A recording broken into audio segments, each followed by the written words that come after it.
Technology is great when it works. Grant, our guest here on the QLZ Green Room, got to go through the fun of clicking a damn link that didn't want to work, but he's here now, and that's all that matters. Grant Kendrick, the vocalist of Through Fire. Welcome, sir. How are you?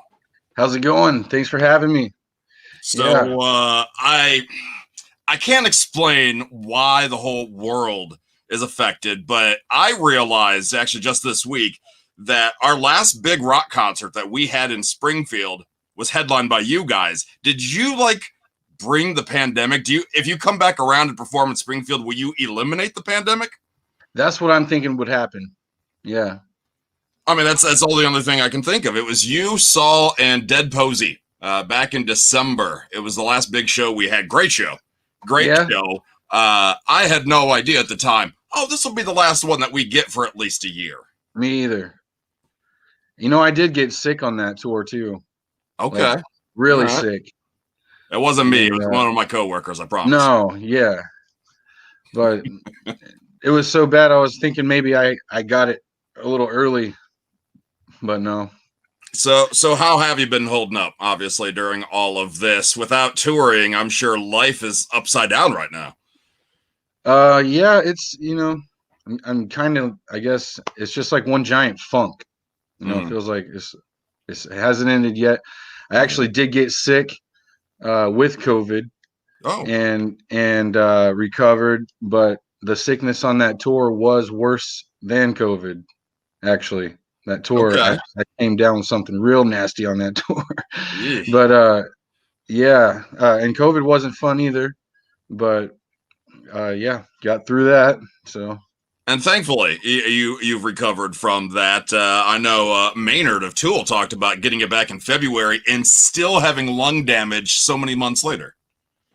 Yeah, there's some dragged out symptoms like fatigue and appetite things, but I mean after about 2 weeks, I felt totally better, and I haven't really regressed. So that's good. That's good. So, well, glad that you're healthy. Gotta say, the new tune "Doubt." Oh my God, that song is amazing. That song is probably in my top 5 favorite of the year, and it's brand new. Dude, thank you. I mean, I've liked all of your stuff. I mean, QLZ's always played your stuff from the beginning, but something about this new track, I think this one's got some legs behind it, man. Nice, dude. Thank you. Yeah, I'm excited about that one too, man. It's been my favorite one on the album since we've gotten it finished. I mean, it was hard to pick a favorite, but I always kept saying, for some reason, I keep going to Doubt when I want to listen to things. So, so it's awesome to see it get a chance at radio, let everybody else hear it too, and see how they feel about it. I think that's going to skyrocket. I think that one's going to be a huge song for you. Very happy we jumped on that early on. Hello to Anna, who's watching on Facebook right now. Your comments, questions, reactions, very much welcome. Of course, Grant of Through Fire, such a great band. And I'm sure you get the question all the time of, what's the weirdest thing you've had on tour, or the craziest moment? But I actually have a story for you based on that show in December. Cool. I'm excited about it. So I want to get your take on this, because you'll probably find it amusing. I don't see why not. So I'm a single guy, and I brought a date to your concert. Now, I was working on behalf of the radio station, doing stage introductions for all of you guys, but I brought a date to the show. All right, cool. Getting to know her. It was a first date, of course. And, rock show, good first date. And she says she doesn't really drink. All right, cool. And she's pounding some tall boys back. She's had 4 or 5 in at some point. I'm like, is this not, I don't drink? I mean, that. Okay. You know what? Some people handle it better than others. I don't know, but she's starting to get a little loose and whatnot. And she's trying to go up to the rail and, dancing up front, right by the stage. And that's cool. But me working, I can't really dive into the pit and be a part of that. I got to stay off and, meet people and do my job here and there. So I'm like, go have fun, dance with whoever you want to dance with. No big deal. And her and a guy just keep dancing throughout the course of the night. You know what? Hey, that's fine, buddy. You go ahead and get her worked up for me. I'm all right with that. When it comes time to actually introduce you guys on stage, I'm on stage. It's me to coworker Kyle. We're talking about our promotions coming up. Your guys are ready. You know, you're literally side of the stage. And as I'm announcing you, I look towards the crowd, and there she is, my date, literally making out with the guy right in front of me. So here I am trying to do an introduction for you guys, and like his hands down the front of her pants, she's grinding on him. I'm like, what the hell? I'm like, if you were just there on your own, single with the girls or something, cool. But like to disrespect me like that. So like, I just enjoy your show. I ignore her as much as I can. She starts texting me. Why are you ignoring me? Why are you ignoring me? I'm like, you were making out with a dude. No, I wasn't. And so she's denying this. The whole set. While you guys are doing your thing, she's denying the whole thing. And I honestly think that she was so drunk that she honestly did not realize that she actually made out with somebody. Probably for the girl that doesn't really drink, you know? Right. Right. And I actually I didn't feel bad. I mean, I didn't go on another date with her or anything, but I'm like, good luck getting home. I don't want to be that guy to leave you hanging, but you ain't going home with me that night. So if nothing else, I'm going to remember this date I had introducing Through Fire. Wow, dude. Yeah, you'll never, ever forget us, ever. That is always a story. Now Man, I'm like, well, thanks for, coming up with an introduction for us in the midst of all that. I just like double take. I'm like, is that? Yep, that's her. Okay. Oh my gosh. Yeah. Well, I hope you guys are excited to see Through Fire. She's not. Well, yeah, Alicia. Yeah, tell me about it. So what about you? You ever take a date to a concert? Man, yeah, my fiance. We've went to several together. Okay. But besides her, not really. Okay. All right. Well, I hope that works out. So you don't have to ever take a first date to a concert because it's just. Well, every time my friend. We seem to go to shows, and especially back when I was drinking, we would always find ourselves fighting and stuff. So, and it was like every time we had a show, or even if she came to my shows, and there's always some kind of drama, and it's just like, man, what is the deal with? This just doesn't work. It's like I can do great by myself, together, not so much. Yeah. At shows, it was just, a thing, but we've gotten better. So. Okay. All right. That is good. So, what about, the concerts that you would go see before, you formed Through Fire, became big? Like what shows stood out to you? Like what made you want to be a rock star? Well, man.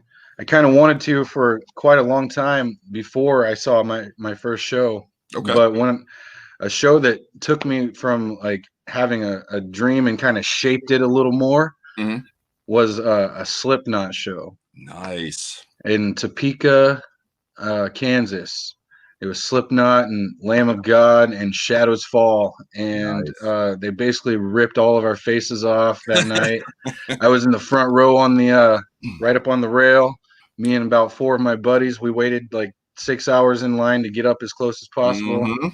And I wasn't even a huge Slipknot fan at the time. I was more intrigued about just wanting to see them. Okay. And see what it was like. And I liked a few songs, but I wouldn't have called myself a fan at the time. But I walked out of there and I asked my buddies, I was like, so who's your favorite band?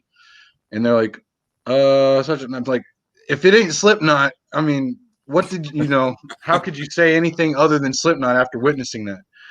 And I was just sold on those guys like hardcore for years. But that show really was the coolest show I've ever seen to this day. And I was like, man, I want to be like that guy. Like, command the stage like that. Oh yeah, I understand that. For me, it wasn't my first concert, but the big one that really stood out to me was my first time seeing Rob Zombie during the Hellbilly Deluxe tour. Dragula, Living Dead Girl, that album, and all the pyro and the black light stuff and the 12-foot robots, and I'm just like, this is magical. Oh, dude, for sure. Rob Zombie's definitely like next to that show. Right there with it, if nothing else. I always called him probably the best performance I've ever seen. Rob Zombie. It's an experience. It's not even just a concert with him. It's totally big time. And so, do you remember what your first one was? First concert? Oh yeah, It was Disturbed. Okay. With Taproot and Chevelle and a band called Un Loco opened up. And it was in Lincoln, Nebraska at the Pershing Center. Okay. All right. That tops my first concert I ever went to. And yours was?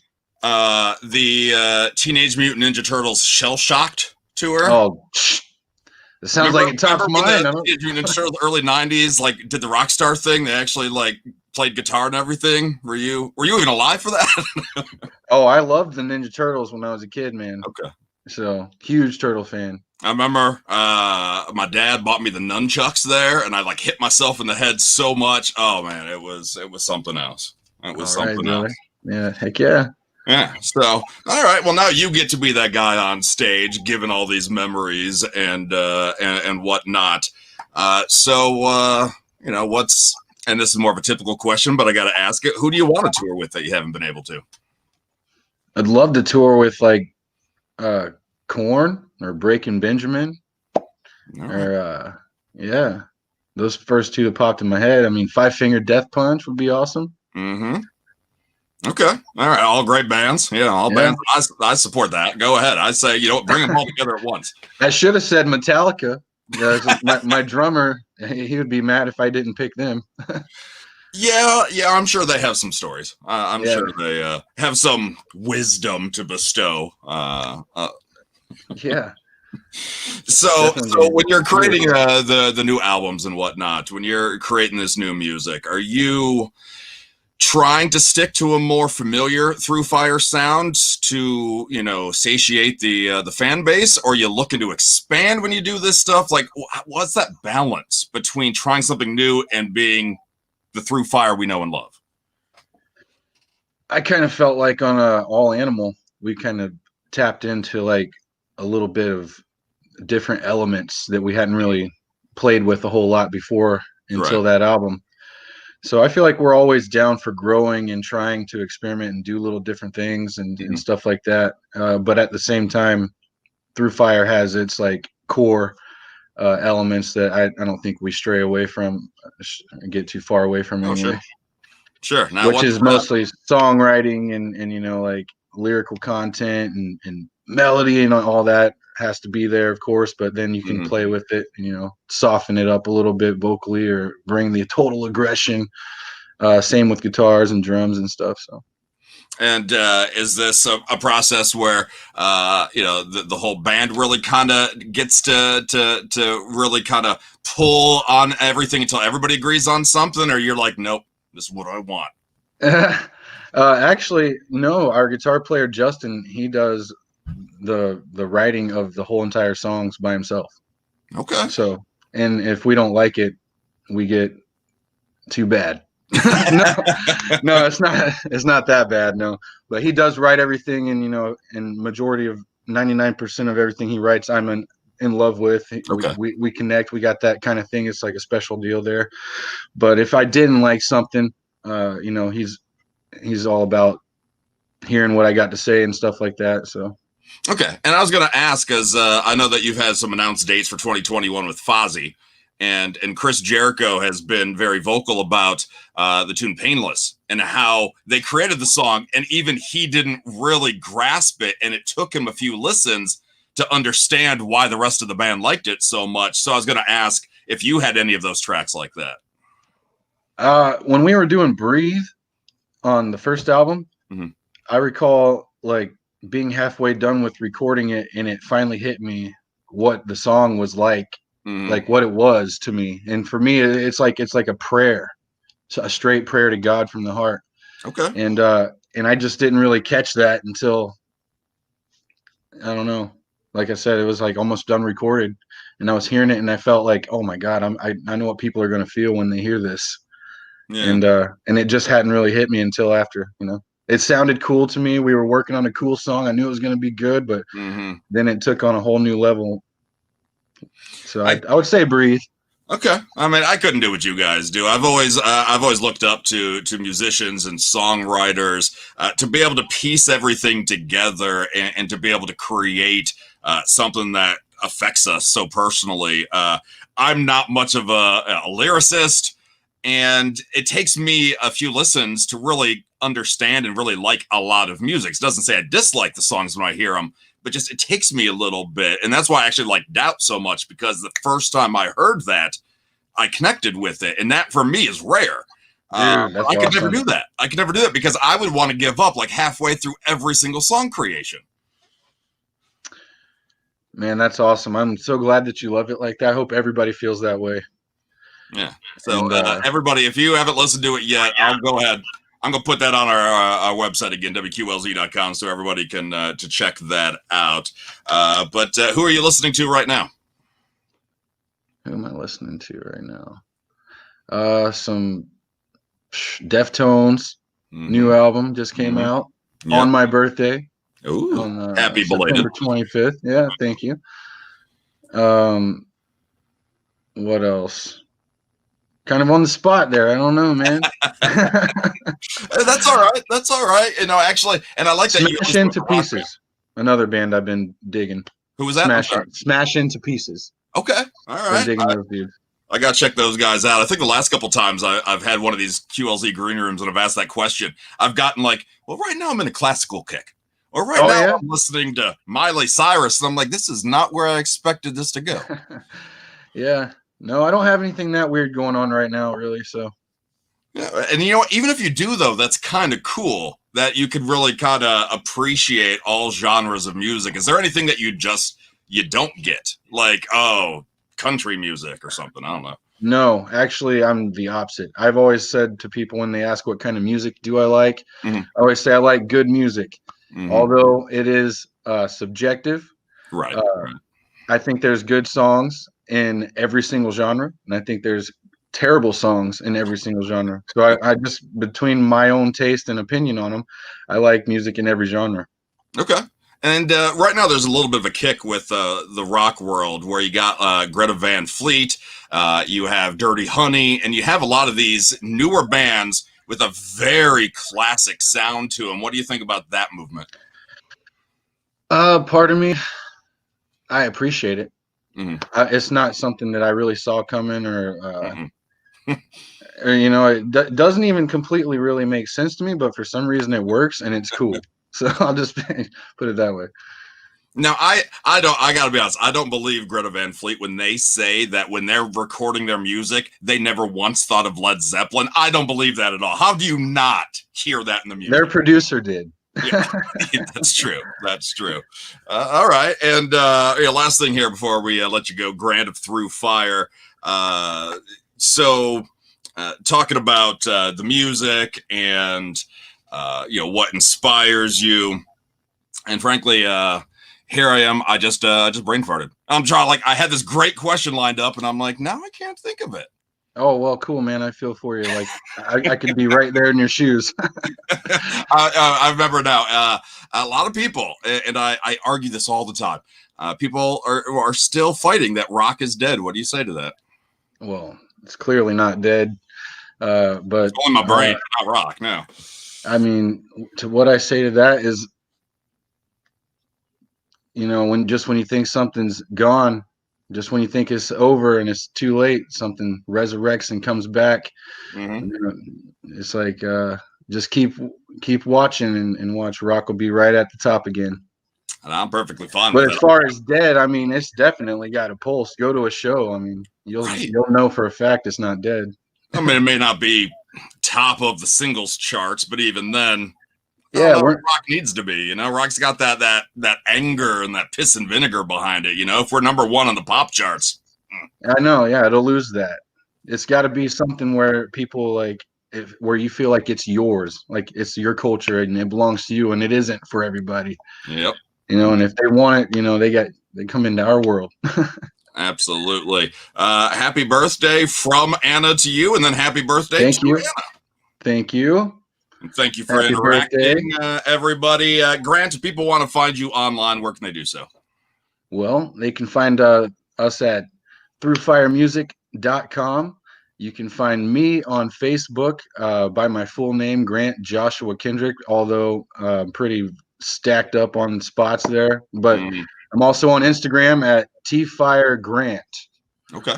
And the band is at T-Fire Music, and we're on Twitter at T-Fire Music. So yeah, come and find us on all those goodies. I love it. You remember it all. Like you were good with that. That's awesome there. Alicia says, love your music. Love your music. Thank you for talking to us. Absolutely. Thank you so much. And come back around. We need that pandemic to end. So come back to Springfield, please. We'll come back and get rid of it. Yes. Thank you. Finally.